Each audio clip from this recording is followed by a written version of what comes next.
Hi, this is James Howell. These are some final moments from Resident Evil 7 Madhouse difficulty, and just make some casual comments on what I've got going here. As you'll notice there in my ammo counter, I have been fairly frugal, using strategies of avoidance and the knife, in preparation specifically for this segment, so I've kind of over-prepared with the amount of ammunition I've got. These guys here, they start with 4. I think the game can only spawn 4 enemies on the screen at the same time.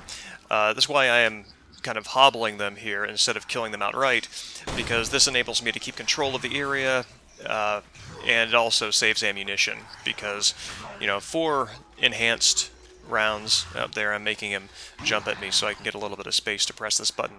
But yeah, using 4 enhanced rounds here is pretty good ammo conservation-wise. Get you through pretty quickly.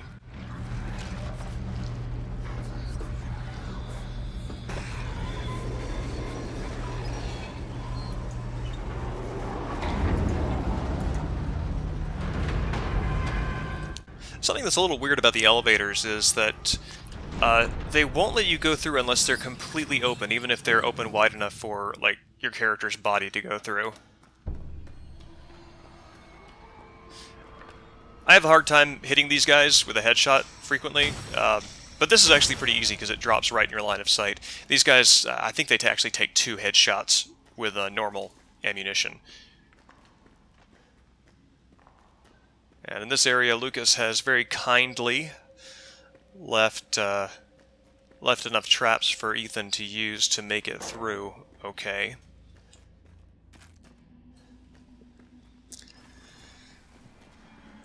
Yeah, there are 2 of the moldeds coming through. This first one will get knocked down by the trap. It's important, I found it was important to stay there as it got up, so it would track me over through this side of the elevator, otherwise it would go around the other side. It's really important for one of these explosions to hit both of them at the same time, so you can finish them off. So, yeah, like right there.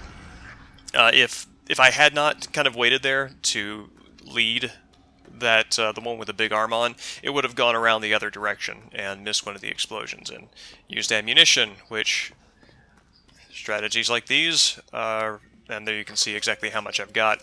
That's how I wound up with that stockpile.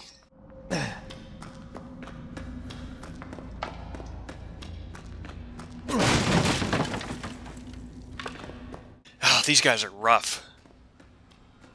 So yeah, gotta take him out real fast, and then there's this guy coming through here. Like, I hate these things on this difficulty so much.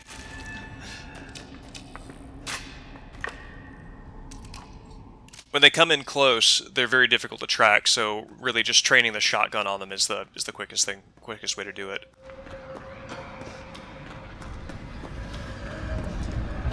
On a previous playthrough, I was able to push this thing of rocks down and actually kill one of these 2 moldeds that spawn. And this one, just took off a leg.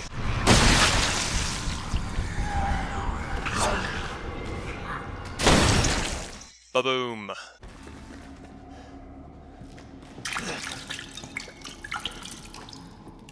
Yeah, somebody mentioned that they had noticed this in my playthroughs. Yeah, if you block, you can cancel out the tail end of a lot of animations. Like, if you look at the numbers in the lower right-hand corner, when you're reloading, as soon as that number ticks up, if you block, you'll cancel the rest of that animation. Same with healing, which healing happens almost immediately after you give the input. So that's actually really useful there. And yeah, so that's going into the little save area, and this is on the other side.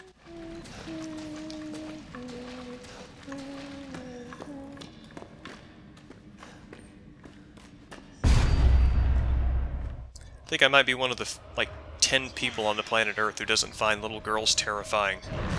Fuck! Yep. Yep. Yep.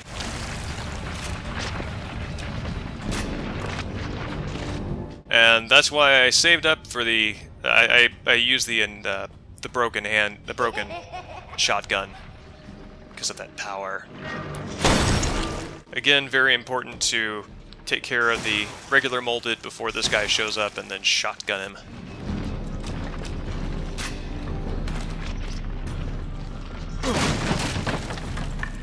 The game is just very generous with shotgun shells on the random drops this time through.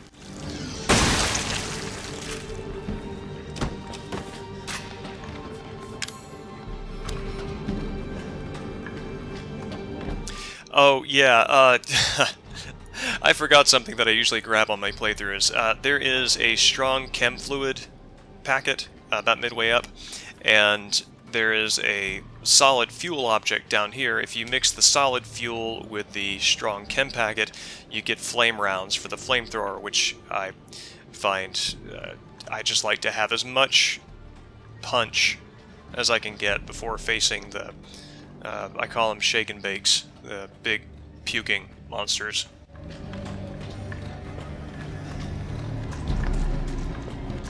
So yes, had to go back and grab that.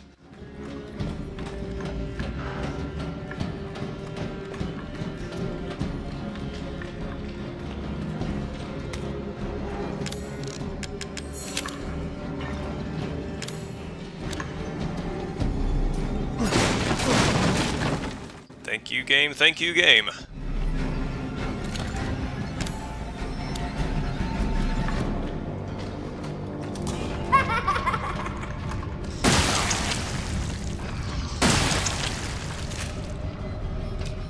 Yeah, I think that's the last one of those in the game. It just kills me when I plug like 2 high-powered shotgun rounds into one enemy and it doesn't go down. I'm so often tempted just to retry, because that is... in my first playthrough, I was willing to accept losses like that, because I'm totally down for role-playing failure. I think that that's a lot of fun in a game, but when I'm doing this kind of run, I'm paying attention to the game, as rules, as levels, and as skill, and all that sort of thing. So, I am a little more of a killjoy in that respect, in terms of breaking immersion and runs on that. Yeah, and I don't trust that animation until it stops. There we go.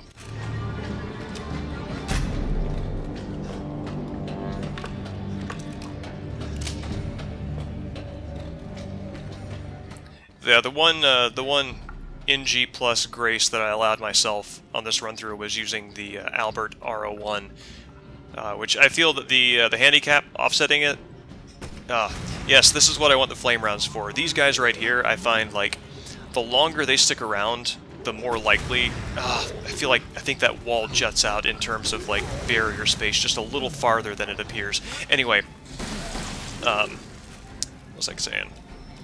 Oh yeah, these guys here, the longer they stick around, the greater likelihood they have of closing in on you. So, taking them down as quickly as possible, hitting them as heavily as I can. I mean, that's why I've saved up all of these major heavy weapons. Broken shotgun, bombs, grenade launcher, magnum, is for these guys, these 3 guys specifically. And a whole lot of smaller ammunition to clean up. I found it's important to place these bombs over here, just outside the range where their puke is going to go, because they can actually blow it up from a distance with their vomit.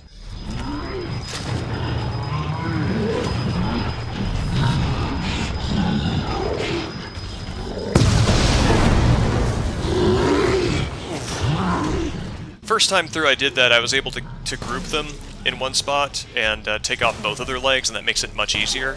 I failed that time due to a very stupid mistake. But even removing the legs off one of them and getting that kind of space is fantastic.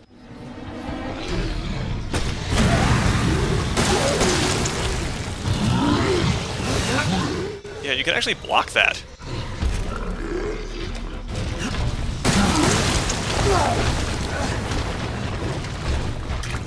I don't think I needed to heal there, but reflex.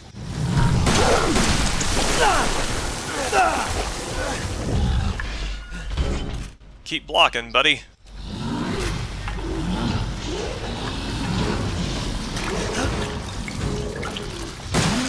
Yeah. And the other guy crawling around, he's still over there.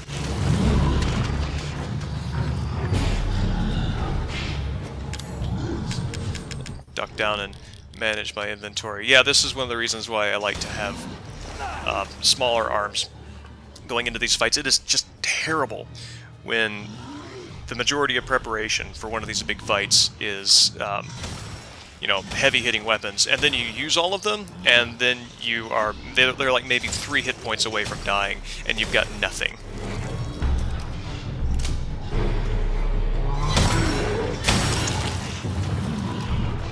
You can, of course, clean up with the knife, but depending upon circumstances, that is less feasible than you might like sometimes.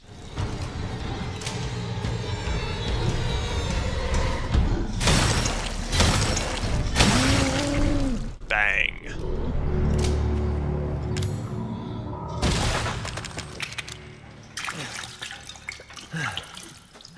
And that's how the West was won. Yeah, I don't remember if these bombs were in the original, in the normal difficulty, but anyway, yep, that's the final stretch of enemies in this game on Madhouse difficulty. Thanks for watching.